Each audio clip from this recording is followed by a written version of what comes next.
Hi friends, good morning. My name is Dilnawaz Rafi Ansari, BTech Mechanical Engineer from BBD Lucknow. Today my topic is reflection of light. ये class 10th के physics का first chapter है। Board का exam भी आ रहा है 4 महीने बाद, इसलिए हम स्टार्ट कर रहे हैं आपका रिफ्लेक्शन ऑफ लाइट। सबसे पहले हम समझेंगे कि लाइट है क्या। What is light? So light is a electromagnetic radiation, and we also call light is a form of energy. यहाँ पर मैं definition लिखे दे रहा हूँ आपके लिए। What is light?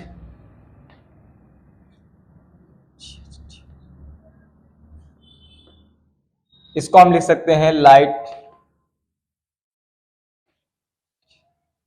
is an electromagnetic radiation.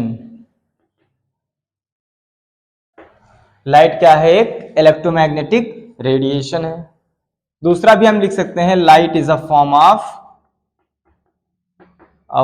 Of energy. Light क्या है? एनर्जी का फॉर्म है। स्पीड ऑफ लाइट 3 × 10⁸ मीटर प्रति सेकेंड पर सेकेंड हम कह सकते हैं 3 × 10⁸ मीटर प्रति सेकेंड। आपकी जो लाइट की स्पीड है वो क्या है? 3 लाख किलोमीटर पर सेकेंड है। यहां पर मीटर में, लेकिन इसीलिए मैं 3 लाख कहा है क्योंकि वो किलोमीटर में मैंने चेंज करके कहा है। तो यहाँ पर मीटर पर सेकेंड, इसका मतलब डिस्टेंस अपॉन टाइम, इसका मतलब ये स्पीड ही हुआ। तो ये जो आपकी लाइट है वो क्या है? इलेक्ट्रोमैग्नेटिक रेडिएशन है।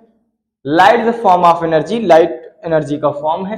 स्पीड ऑफ लाइट कितनी होती है? 3 × 10⁸ मीटर पर सेकेंड। आपको स्पीड ये हमेशा याद रखनी पड़ेगी। इसको हम c से डिनोट करते हैं। स्पीड ऑफ लाइट को हम c से डिनोट करते हैं। अब लाइट एनर्जी का फॉर्म कैसे हम पता किए हैं कि लाइट एनर्जी जो एनर्जी का फॉर्म है? तो देखिए, आप जब धूप में बैठते हैं तो थोड़ी देर बाद आपको ऐसा महसूस होता है कि बॉडी गर्म होने लगी है। तो भाई जिसके पास एनर्जी होगी वही हीटअप कर पाएगा किसी चीज को। तो यहाँ पर लाइट जब आपके हाथ पे लगा कंटिन्यूअसली जब पड़ा करती है तो आपकी बॉडी वहां पर जलने लगती है। तो इससे पता चल रहा है कि वो क्या है? एनर्जी का फॉर्म है। ठीक है, तो आपको लाइट के बारे में बता दिया गया। अब इसमें आता है दूसरा, रिफ्लेक्शन। रिफ्लेक्शन क्या है? When a light fall on the second medium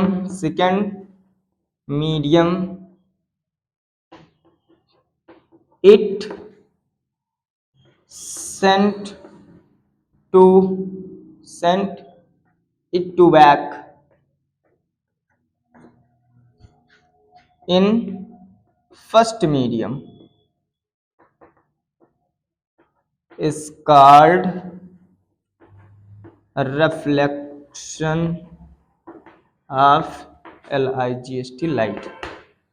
क्या होता है रिफ्लेक्शन ऑफ लाइट? क्या है? जब आपका कोई मीडियम है, मैंने मान लिया ये फर्स्ट मीडियम है, ये आपका ग्लास है, या आप मिरर मान लेते हैं, इस टाइप को हम मिरर मान लेते हैं। क्या करता है? ये फर्स्ट मीडियम है, आपका ग्लास क्या है? वो सेकंड मीडियम है, या मिरर सेकंड मीडियम।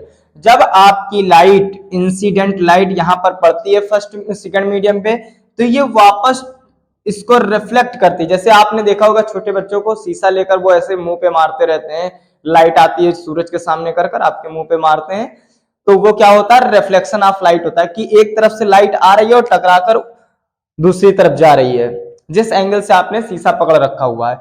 तो जो इंसिडेंट रेज आ रही है, लाइट आ रही है, वो जब सेकंड मीडियम से टकराती है तो वापस वो फर्स्ट मीडियम में ही दोबारा लाइट को भेज देती है। तो इस प्रोसेस को हम कहते हैं कि रिफ्लेक्शन ऑफ लाइट। तो मैंने लिखा है when a light fall on the second medium of the second medium, it sent it to back in first medium, वो जो लाइट आ रही है सेकंड मीडियम पे जो टकरा रही है उसको फिर वापस वो फर्स्ट मीडियम में ही भेज देता है, इसी को हम कहते हैं रिफ्लेक्शन, रिफ्लेक्शन ऑफ लाइट। ठीक है, अब आता है लॉज ऑफ रिफ्लेक्शन, आप इसको स्क्रीनशॉट कर लीजिए।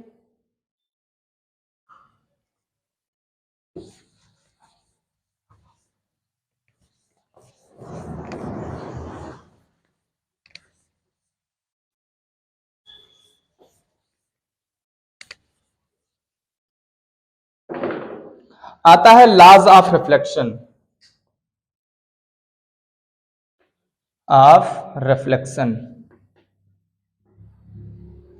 लॉज ऑफ रिफ्लेक्शन क्या है? देखिए रिफ्लेक्शन के लॉज क्या हैं। तो मैंने मान लिया कोई ये मिरर है, यहां से एक इंसिडेंट रेज आ रही है जिसे हम आई से डिनोट करते हैं, इसे कहते हैं इंसिडेंट रे, और जो यहाँ इस मीडियम से टकराकर वापस जाएगी इसको हम क्या कहते हैं? रिफ्लेक्टेड रे, रिफ्लेक्टेड रे, परावर्तित किरण। ठीक है, और बीच में जो आपका प्लेन था, जो आपने मिरर लिया है, प्लेन मिरर या कोई मीडियम लिया है, इसके टोटली ऊपर आप जब जाएंगे, ये 90 डिग्री पर जब बनता है तो इसे कहते हैं नॉर्मल, नॉर्मल। ठीक है, जब लाइट आती है, जहां टकराती है फिर वापस रिफ्लेक्ट होती है, इसे पॉइंट ओ मैंने मान लिया है कि पॉइंट ओ है। तो नॉर्मल से आने वाली लाइट जब एंगल बनाएगी तो उसे एंगल आई कहेंगे, और नॉर्मल से जो रिफ्लेक्ट हो रही है उसे एंगल आर कहेंगे। तो आप देखिए फर्स्ट लॉ क्या कहता है? First law, the incident ray, normal रे and reflected ray lie on same plane। आपका जो इंसिडेंट रे है, जो आने वाली किरण है, और जो जाने वाली किरण है, और ये नॉर्मल एक ही पॉइंट पर, एक ही प्लेन पर लाई करेंगे। तो देखिए आपके सारे पॉइंट जितने भी आने वाली है, जाने वाली और नॉर्मल एक ही जगह पर मीट कर रहे हैं। ठीक है, अब दूसरा क्या कहता है? ला कहता है the angle of reflection, reflected ray is equal to angle of incident ray. जो आपका एंगल आई है वो बराबर होगा एंगल आर के। ये सेकंड लॉ कहता है रिफ्लेक्शन का, जिस एंगल से आई है उसी एंगल से क्या होगी? रिफ्लेक्ट करेगी। किसके बीच में? नॉर्मल और इंसिडेंट के बीच में जो एंगल आई है वो इंसिडेंट एंगल है, और नॉर्मल और रिफ्लेक्टेड के बीच में जो एंगल है उसे एंगल आर कह रहे हैं, जिसे हम रिफ्लेक्टेड एंगल कह रहे हैं। ठीक है, तो दोनों आपस में बराबर होंगे। ठीक है, आप समझ गए होंगे कि एंगल, ये दोनों लॉ क्या है? आने वाली रे, जाने वाली रे, नॉर्मल एक ही पॉइंट पर मीट करेंगे, एक ही प्लेन पर रहेंगे। दूसरा जो एंगल आई है वो एंगल आर के बराबर होगा, इंसिडेंट एंगल बराबर होगा रिफ्लेक्टेड एंगल के। ठीक है, आप इसे स्क्रीनशॉट कर लें।